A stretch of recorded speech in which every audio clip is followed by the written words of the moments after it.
بنت ابی بکر رضی اللہ تعالی عنہما روایت کرتی ہیں کہ وہ مکہ میں عبداللہ بن زبیر ان کے پیٹ میں آئے۔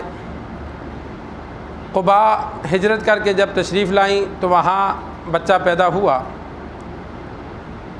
بچے کو لے کر سرکار دو عالم صلی اللہ علیہ وسلم کے پاس آئیں۔ آپ صلی اللہ علیہ وسلم کی گود میں دیا۔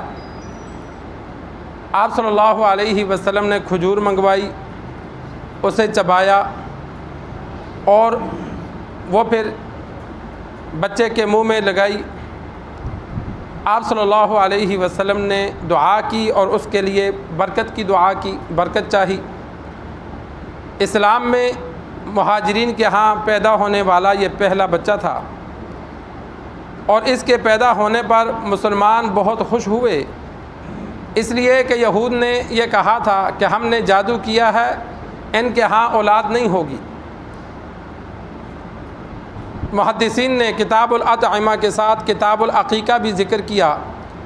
عقیقے میں بھی بچے کا جانب سے بیٹا ہے تو 2 بکرے، بیٹی ہے تو 1، یا بیٹے کی جانب سے بھی توفیق نہیں ہے تو 1 بکرا ہو، بکری ہو، گائے میں 1 حصہ ڈالا جائے۔ اور شرائط ساری وہی ہیں جو قربانی کی ہیں کہ بکری بیڑ وغیرہ کی عمر 1 سال سے کم نہ ہو، اور گائے وغیرہ اگر ذبح کرنی ہے تو وہ 2 سال سے کم نہ ہو۔ جس طرح 2 سال سے کم کا بچڑا قربانی میں نہیں لگتا تو عقیقے میں بھی نہیں لگتا۔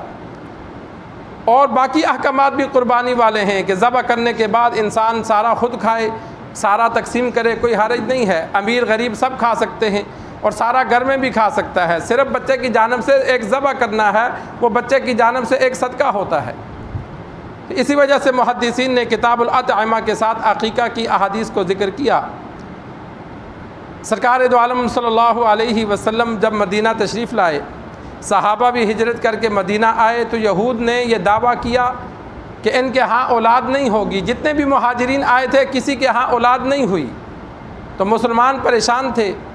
تو سرکار دو عالم صلی اللہ علیہ وسلم کی سالی ہیں، ابو بکر رضی اللہ تعالی عنہ کی بیٹی ہیں اسماء رضی اللہ تعالی عنہا، آپ صلی اللہ علیہ وسلم کی پھوپھی کے بیٹے عبداللہ زبیر رضی اللہ تعالی عنہ کے گھر تھیں۔ عبداللہ ان کا بیٹا ہے، عبداللہ بن زبیر۔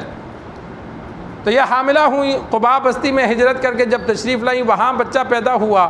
تو ایک روایت میں موجود ہے آپ صلی اللہ علیہ وسلم نے رات کو جب ان کے گھر روشنی دیکھی تو امی عائشہ رضی اللہ تعالی عنہا سے پوچھا، جس طرح دیہاتوں میں اگر کسی کے گھر رات کو کوئی روشنی وغیرہ انتظام ہو تو لوگ پوچھتے ہیں خیر ہے، ان کے گھر کیا پروگرام ہے؟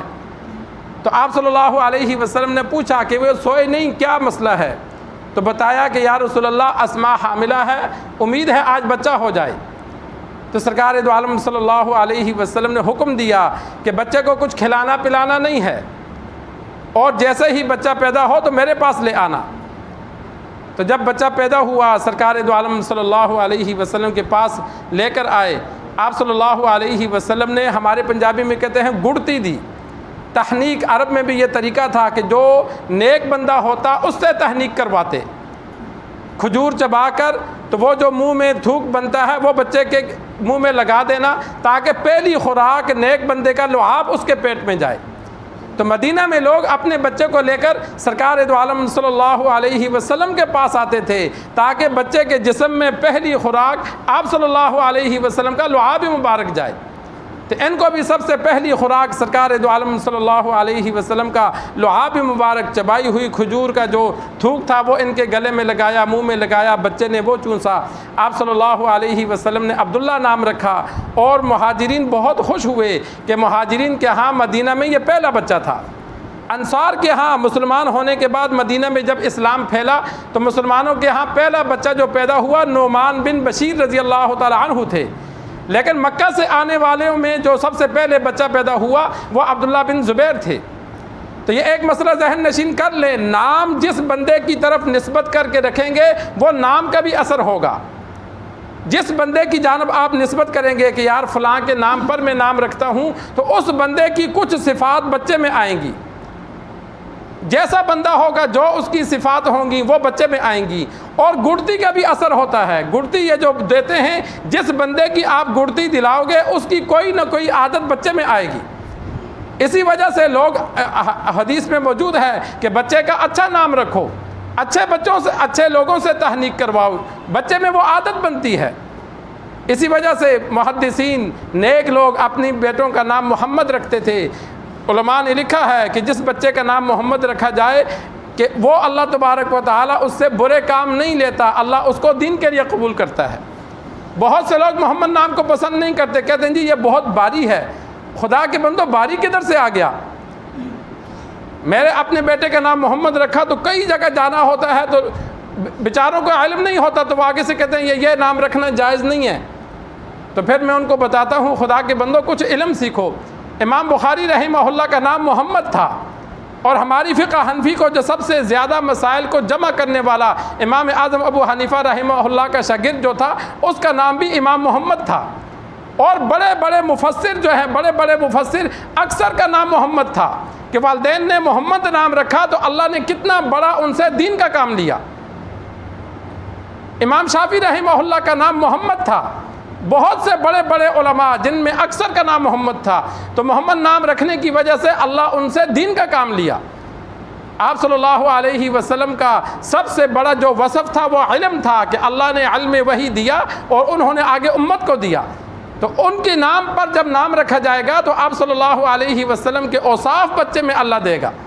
اور سب سے بڑھ کر یہ فضیلت ہے، حدیث میں ایک جگہ میں نے پڑھا، سیرت حلبیہ والے نے لکھا کہ جو اپنے بچے کا نام آپ صلی اللہ علیہ وسلم کی محبت کی وجہ سے محمد رکھے گا، میدان حشر میں اللہ والدین کو معاف فرما دے گا۔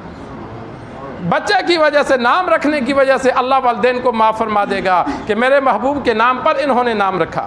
تو بچے کا اچھا نام رکھا جائے، انبیاء کے نام پہ نام رکھا جائے، صحابہ کرام کے نام پہ نام رکھا جائے، اسی طرح صحابیات کے نام پہ نام رکھا جائے۔ یہ نئے نئے نام دیکھنے کے بجائے جو نیک لوگ گزرے ہیں ان کے نام پر نام رکھا جائے۔ کسی بہادر کے نام پہ نام رکھو گے تو بچہ بہادر ہوگا۔ لمبی عمر والے کے نام پہ اس نیت سے رکھو گے تو وہ اللہ اس بچے کی عمر لمبی کرے گا۔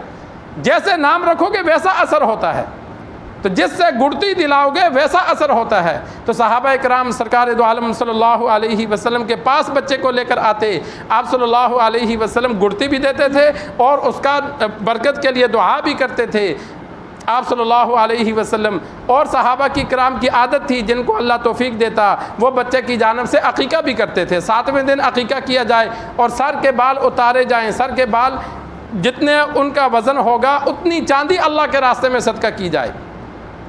آج کل تو ہمارے ہاں یہ وزن کرنے کا عمل ختم ہو گیا، تو سنت سمجھ کر انسان وزن کروائے، سر کے بال وزن کروا کے اتنی چاندی، اگر چاندی نہیں خریدنی تو وزن پر چاندی کے انسان قیمت پوچھ لے کہ بھائی اتنی چاندی اتنے وزن کی، اتنے تولے کتنے کی بنتی ہے، تو اس سے زیادہ اللہ کے راستے میں صدقہ دے دے۔